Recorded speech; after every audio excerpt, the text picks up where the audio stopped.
राम राम जी। तो गाइस ये अपना डे 5। तो कल आए थे हम देहरादून। तो सुबह सुबह बाहर बैठ के और ये पेरी पेरी फ्रेंच फ्राइज पड़े थे, ये मार दिए। और भाई साहब सुबह का सबसे पहला काम था गाड़ी में सीएनजी डलवाना। भाई साहब सीएनजी की कार ले तो लो, ये जुदा लग पड़ा है। साला ये दुख का खत्म नहीं होता बे। और घर पहुंचते ही देखा तो मम्मी ने नाश्ते में बना रखे थे ब्रेड पिज्जा। तो दीप और जीजू के साथ बैठ के मार दिया मैंने पिज्जा। और फिर शाम को हम निकल गए घूमने के लिए। तो हम चारों 3 बुलेट उठा के निकल गए गेड़ी के लिए।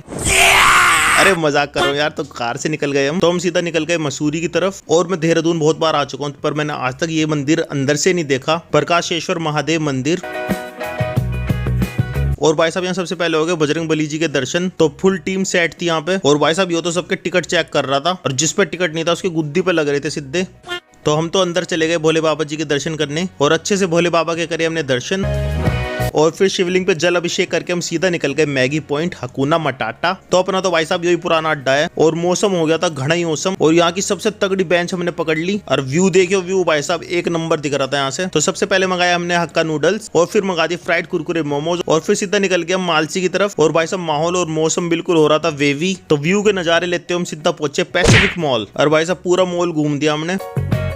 और उसके बाद सीधा चले गए हम घर। और भारतीय ले गए थे हम सब्जी, दाल मखनी और पनीर की सब्जी, और मम्मी के हाथ की रोटी। अलग ही स्वाद आ गया। फिर हमने जीजू को भी सिखा दिया आज कोर्ट पीस, और फुल आनंद आ गया पत्ते खेलने में। तो इसी के साथ ये व्लॉग होता है यहीं पे खत्म।